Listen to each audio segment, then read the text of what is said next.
बच्चों आज हमारी मैथ्स की सेकंड क्लास है। फर्स्ट क्लास में हमने सेट्स समुच्चय के बारे में पढ़ा था। समुच्चय की परिभाषा, उपसमुच्चय, रिक्त समुच्चय, समान समुच्चय, घात समुच्चय, सार्वत्रिक समुच्चय, परिमेय समुच्चय, अपरिमेय समुच्चय, तो इन सब के बारे में हमने पढ़ा था। साथ में एक्सरसाइज 1.1 भी कंप्लीट की थी। बच्चों आज हम कंप्लीट करेंगे अपनी एक्सरसाइज 1.2 यानी प्रश्नावली 1.2। देखते हैं। सबसे पहला जो इसमें सवाल है वो दिया गया है रिक्त समुच्चय के उदाहरण। हमें जो 4 सवाल दिए गए, हमें इनमें से बताना है कि कौन से रिक्त समुच्चय के उदाहरण हैं इनमें। ठीक है, देखते हैं। तो पहले तो समझ लें आपके रिक्त समुच्चय होता क्या है। रिक्त समुच्चय ऐसा समुच्चय है जिसमें एक भी अवयव ना हो, यानी खाली समुच्चय। रिक्त समुच्चय का मतलब होता है खाली समुच्चय, यानी इस समुच्चय के अंदर एक भी अवयव नहीं है। इसको हम फाई से डेनोट करते हैं। अगर फाई बना दें तो उसको हम रिक्त समुच्चय मान लेते हैं, क्योंकि फाई जो है वो रिक्त समुच्चय को भी डेनोट करता है, प्रदर्शित करता है।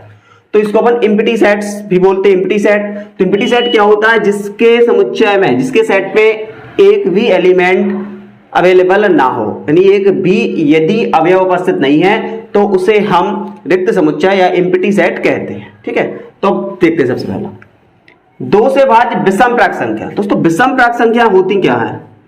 1 3 5 7 9 डॉट डॉट डॉट डॉट जो होती है विषम प्राकृत संख्या। अब विषम प्राकृत संख्या है 2 से भाज्य। अब आपने पढ़ा होगा विषम प्राकृतिक संख्या या विषम संख्या वो कहलाती है जो 2 से भाज्य ना हो। अब यार देखिए, क्या इन संख्याओं में 2 का भाग जाएगा? नहीं जाएगा। तो क्या ऐसी कोई प्राकृत संख्या हो सकती है जो कोई ऐसी विषम प्राकृत संख्या जो 2 की भाज्य जो नहीं होती है? जो विषम संख्या होती है वो कभी भी 2 से विभाजित नहीं होती है। इसका मतलब है कि इसमें एक भी अवयव नहीं आएगा। इसका मतलब है कि ये कैसा है? रिक्त समुच्चय है। कैसा है ये? रिक्त समुच्चय है। कैसा है ये? रिक्त समुच्चय। क्यों? क्योंकि इसके अंदर अवयव नहीं आएंगे। चलिए सेकंड देखते हैं। सम अभाज्य संख्या हो सकती। सम अभाज्य, पहले तो सम संख्या देखें 2 4 6 8 डॉट डॉट डॉट। अब ये कह रहे हैं अभाज्य संख्या। आपको पता होगा कि जो 2 होता है वो एक अभाज्य संख्या भी है, क्योंकि यह स्वयं से कटती है, और साथ में एक सम संख्या भी है। इसका मतलब है कि 2 जो है सम भी है, अभाज्य भी है। इसका मतलब है कि ये रिक्त समुच्चय नहीं है। अवयव अंदर आ गए, अवयव समुच्चय के अंदर आ गए, यानी रिक्त समुच्चय नहीं है। अवयव समुच्चय के अंदर नहीं आए यानी रिक्त समुच्चय है। ठीक है। तीसरा, x एक प्राकृतिक संख्या है। चलिए 5 से छोटी है, 1 2 3 4, साथ ही साथ 7 से बड़ी है, 7 से बड़ी यानी 8 से स्टार्ट हो। अब बताइए, वो कह रहे हैं ऐसी संख्या बताओ कि जो 5 से छोटी हो, मतलब 1 2 3 4 हो, और 7 से बड़ी हो, मतलब 8 9 10 हो। अब बताइए, क्या इन दोनों संख्याओं में कोई संपर्क एक सी है? कोई इन दोनों में संख्या नहीं है। क्या इन दोनों में कोई संख्या एक सी मिल रही? नहीं मिल रही, क्योंकि दोनों अलग अलग हैं। इसका मतलब है कि जी खाली रहेगा, इसके अंदर एक भी अवयव नहीं आएगा। नहीं आएगा, इसका मतलब क्या है? जी एक रिक्त समुच्चय है। इसके अंदर एक भी अवयव नहीं आएगा, यानी ये रिक्त समुच्चय है। चलिए चौथा देखते हैं। बाई बाई किन्हीं भी 2 समांतर रेखाओं का उभयनिष्ठ बिंदु। अब बात करते हैं समांतर रेखाएं। ये क्या कहलाती है? ऐसी रेखाएं जिन्हें अनंत तक बढ़ाने पर भी एक दूसरे को नहीं काटती है, समांतर रेखाएं कहलाती है। समांतर यानी ये देखिए, जे पट्टी दोनों कैसी है? यहां दूरी नापिए बराबर है, यहां से दूरी नापिए बराबर है, यानी ये दोनों कैसी है? समांतर रेखाएं। पट्टियों को कितना भी बड़ा करते जाओ कभी भी एक दूसरे से नहीं मिलेगी, कभी भी एक दूसरे को नहीं काटेंगी, तो ऐसी कहलाती है समांतर रेखा। अब जब समांतर रेखा एक दूसरे को नहीं काटेगी तो क्या इनका उभयनिष्ठ बिंदु मिलेगा? नहीं मिलेगा। उभयनिष्ठ बिंदु कहलाता है जे ऐसा काट देता तो यहां जो हो जाता है उभयनिष्ठ बिंदु, लेकिन ये तो कहीं काटेंगी नहीं। जब काटेगी नहीं तो उभयनिष्ठ बिंदु नहीं मिलेगा, नहीं मिलेगा। इसका मतलब जे भी क्या है? एक रिक्त समुच्चय है। अब बच्चों समझ रिक्त समुच्चय क्या होता है? ऐसा समुच्चय जिसके अंदर अवयव हम ना लिख सकें, एक भी अवयव उपस्थित ना हो। देखिए आप 4 संबंध में सिर्फ एक के अंदर अवयव आ रहे हैं, बाकी 3 के अंदर अवयव नहीं आ रहे, इसका मतलब है रिक्त समुच्चय। चलिए अब देखते हैं सेकंड नंबर। इसमें बताना है परिमित और अपरिमित समुच्चय। इसमें बताना है कि परिमित समुच्चय क्या है और अपरिमित समुच्चय क्या है। अब बच्चों बात करते हैं परिमित समुच्चय। तो परिमित समुच्चय होता है जिसके अंदर हम अवयवों को लिख सकते हैं, गिनती कर सकते हैं, बता सकते हैं कितने अवयव हैं, वो परिमित होता है। और ऐसा समुच्चय जिसके अंदर हम अवयवों की गिनती नहीं कर सकते हैं, गिनती नहीं बता सकते हैं कि जी कितने होंगे, तो वहां होता है अपरिमित समुच्चय। परिमित मतलब सीमित, लिमिटेशन हो, एक 10,000, 20 लाख, 50 लाख, 1 करोड़, लिमिट होनी चाहिए कुछ ना कुछ। बट अपरिमित नो लिमिट, नो बाउंडेशन, कुछ भी पता ही ना चले क्या करोड़। अब करोड़ तो है लेकिन कितने करोड़, एक लिमिट होनी चाहिए, बट इसकी कोई लिमिट नहीं है, तो वो होता है अपना अपरिमित। चलिए आइए देखते हैं एग्जाम्पल। सबसे पहले दिया गया वर्ष के महीनों का समुच्चय, वर्ष के महीने का समुच्चय। चलिए बनाइए। वर्ष के महीने का समुच्चय क्या होता है वर्ष में? जनवरी, फरवरी, मार्च, अप्रैल, मई, जून, जुलाई, अगस्त, सितंबर, अक्टूबर, नवंबर, दिसंबर। देखिए आप, इसको हमने लिख दिया, लिमिट है, कहां तक है? बोले जनवरी से लेके दिसंबर तक लिमिट है। इसका मतलब कैसा है जे? परिमित, यानी डेफिनेट। परिमित को क्या कहते हैं? डेफिनेट, यानी कि क्या है? डेफिनेट सेट है, क्योंकि इसमें अवयव निश्चित अवयव है। जब निश्चित अवयव होते हैं तो उसे बोलते हैं डेफिनेट सेट, परिमित समुच्चय। ठीक है, 1 2 3 डॉट डॉट डॉट डॉट। अब बच्चों यहां तो पता ही नहीं है कि कितने तक है, डॉट डॉट डॉट लगा गया। अब पता नहीं कहां तक, 1000 तक जा रहा है कि 2000 तक जा रहा है कि 3000 तक जा रहा है कि 1 करोड़ तक जा रहा है कि 10 करोड़ तक जा रहा है कि 1 अरब तक जा रहा है, कुछ पता नहीं है। डॉट डॉट डॉट है, पता नहीं है, लिमिट नहीं है, नो लिमिट। क्या है इसकी? No limit. इसकी देखिए अब एक लिमिट थी, इसकी लिमिट नहीं है, नो लिमिट। इसका मतलब जी क्या होगा? इनडेफिनेट, अपरिमित। क्या होगा जी? इनडेफिनेट, मतलब अपरिमित समुच्चय होगा। परिमित समुच्चय होगा जी वाला, अपरिमित समुच्चय होगा। अब आइए यहां से तीसरा, 1 2 3 4 5 6 7 8 9 10, ऐसा करते करते कहां तक है? 99 से 100 तक। इसका मतलब है निश्चित है। कहां तक है जी? बोले 100 तक, एक से गिनती 100 तक लिखी हुई है, गिन ली हमने कि 100 तक की गिनती आई है। इसका मतलब जी क्या है? परिमित समुच्चय, क्योंकि निश्चित है, हमें पता चल गया डेफिनेट सेट है। क्या जी? डेफिनेट सेट है, क्योंकि हमें इसके अवयवों का पता चल गया है, यानी कि डेफिनेट सेट है। चलिए देखते हैं अगला, 100 से बड़े धन पूर्णांक। अब बच्चों यहां हमने बात करती है 100 से बड़े, 100 से बड़ा 101, 102, 103 dot dot dot dot dot dot dot dot, पता ही नहीं है कहां तक, क्योंकि कह रहे हैं 100 से बड़े। अब 100 से बड़े धन पूर्णांक तो बहुत सारे होते हैं, अनंत तक होते हैं, इन्फिनिटी तक होते हैं। इसका मतलब इसकी कोई लिमिट नहीं है, मतलब अपरिमित। जिसकी लिमिट नहीं है उसको बच्चों हम अपरिमित समुच्चय कहते हैं। आपको याद रखना है, जिसकी लिमिट नहीं है उसको हम अपरिमित समुच्चय कहते हैं। तो ये होगा अपना अपरिमित समुच्चय। चलिए 5वां देखते हैं, 99 से छोटे अभाज्य पूर्णांक। 99 से छोटे अभाज्य, अभाज्य क्या होता है? 2 3 5 7 dot dot dot dot dot, कहां तक? 99 से छोटे, यानी कहां होगा? 97, क्योंकि 97 भी किसी से नहीं कटता है, तो 97 क्या होगा? अभाज्य। 97 क्या है? डिवाइड नहीं है, किसी से भी कटता नहीं है, स्वयं से कटता है, एक से। इसका मतलब जी भी अभाज्य। तो देखिए इसको हमने एक लिमिट के अंदर लिख लिया, मतलब बन गया अपना परिमित।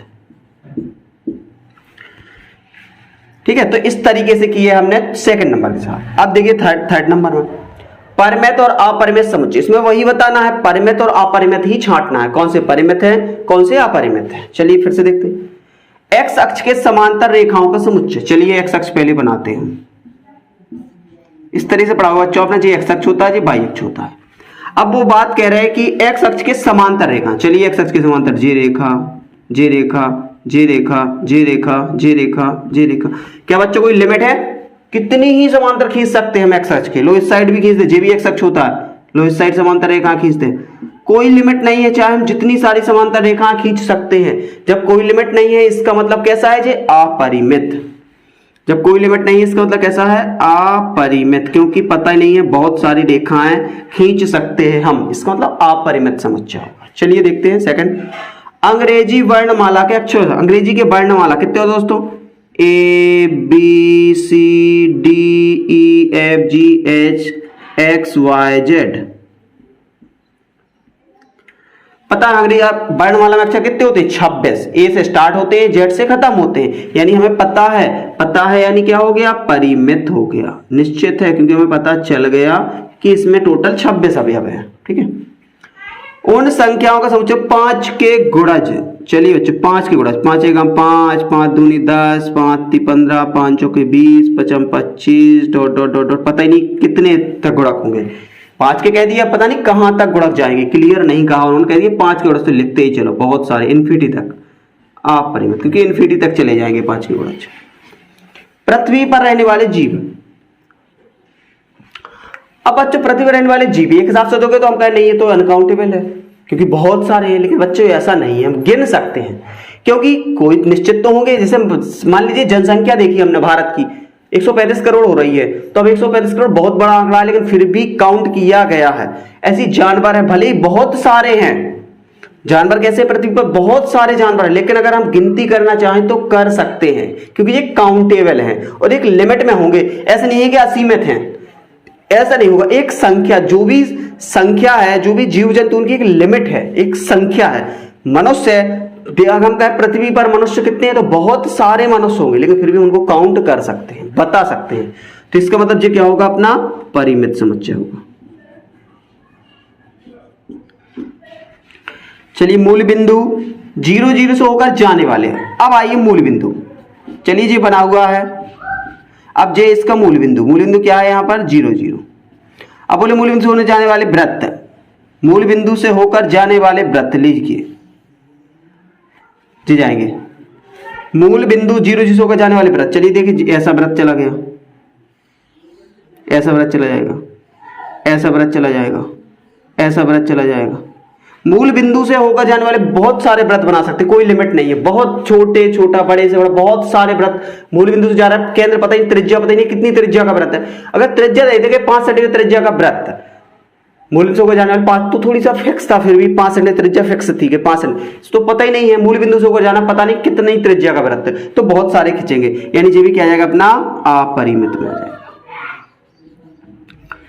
तो बच्चों ये थे अपने रिक्त समुच्चय क्या होते हैं, कैसे हम बताएं कौन रिक्त समुच्चय है, परिमित अपरिमित समुच्चय क्या होते हैं, कैसे हम इनको बता सकते हैं कौन से परिमित है कौन से अपरिमित समुच्चय है। चलिए बच्चों देखते हैं हम चौथे नंबर के सवाल। पहले 4th नंबर में बताना कि a बराबर b है या नहीं, यानी हमें 4 सवाल दी गई, यहां से देखना है कि क्या a बराबर b है या नहीं।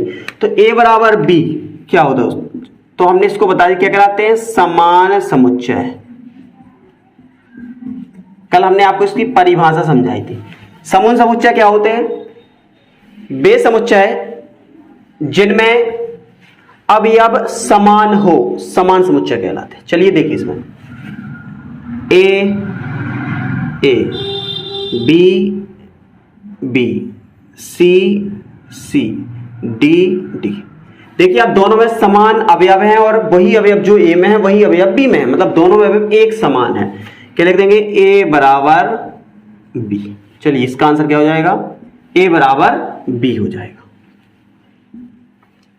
4 4 8 8 12, इसमें 12 नहीं है, क्या 12 है? नहीं है, इसका मतलब है समान अवयव नहीं है। चलिए फिर से देखें 2। अब पहले तो इसको बना लें, क्या कह रहा है वो? x एक सम धन पूर्णांक है जो 10 से सम धन पूर्णांक, सम क्या होती है? 2 4 6 8, कहां तक है? 10 तक है। लेस देन को लगाना है 10 तक है। देखिए 2 2 4 4 6 6 8 8 10 10, दोनों बराबर हैं। a is equal to B.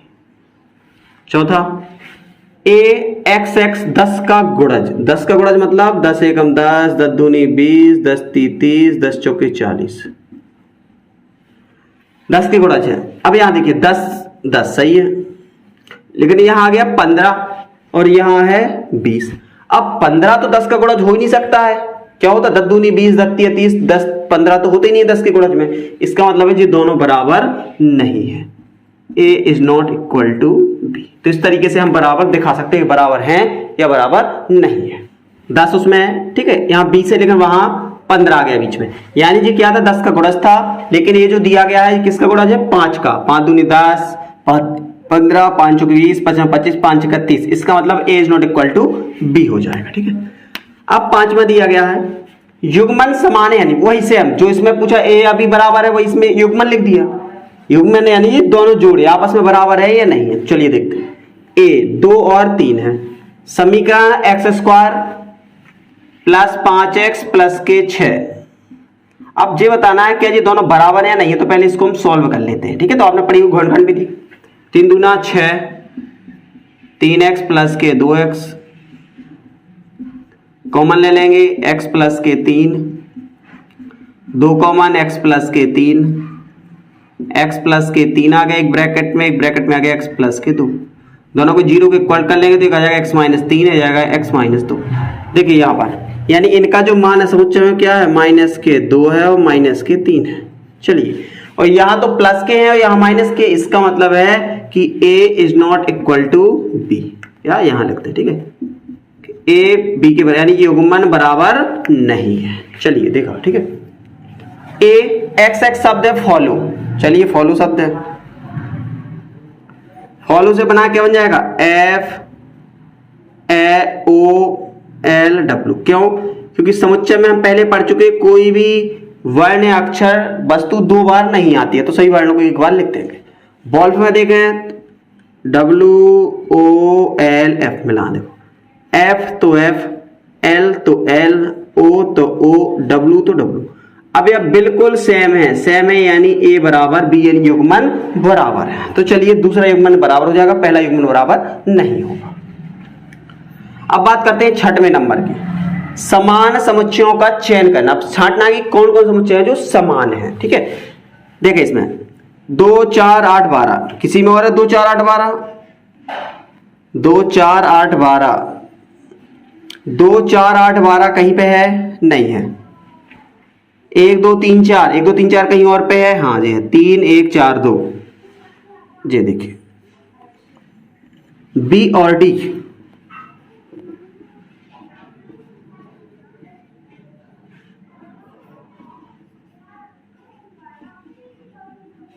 देखिए 1 तो 1, 2 तो 2, 3 तो 3, 4 तो 4, यानी b इक्वल टू हो गया d। क्या होगा, b इक्वल टू d। अगला देखें 8 4 8 12 14, 4 8 12 14 कहीं भी नहीं है, 3 1 2 4 तो हो गया, -1 1, देखिए यहाँ पर e -1 1, यहाँ देखिए g 1 -1, -1 तो -1, +1 तो +1, e बराबर g। इसके अलावा 0 a है, यहाँ 0 1 है, जी तो बराबर है नहीं, इनके अलावा और कहीं भी बराबर नहीं है, तो इस तरह लिख देंगे b बराबर है d और e बराबर है g। तो बच्चों ये थे अपने प्रश्नावली 1.2 के सभी सवालों को था, 1 से लेके 6 तक के सवाल थे जो कि हमने आपको सभी समझा दिए। बच्चों यदि आपको हमारी क्लास अच्छी लग रही हो तो प्लीज वीडियो को लाइक जरूर करें और अपने सहपाठियों दोस्तों के साथ शेयर करें जो भी गणित विषय लेना चाहते हैं 11वीं में। ठीक है, और साथ में यदि आपने चैनल को सब्सक्राइब नहीं किया तो चैनल को सब्सक्राइब कर लो और बेल आइकन भी दबा दें ताकि जो भी हम दोस्तों वीडियो डालें वो सीधा आपके पास पहुंच जाए। ठीक है, आपको कहीं और से ना लेना पड़े। ठीक है बच्चों, और कमेंट करके बताएं आपको वीडियो हमारा कैसा लगा, और बताइए आप और क्या अगर आप कुछ अदर क्वेश्चन भी पूछना चाहते हैं सेट से रिलेटेड, समुच्चय रिलेटेड, तो वो भी आप कमेंट करके हमसे पूछ सकते हैं। बच्चों मिलते हैं आपसे अगली क्लास में।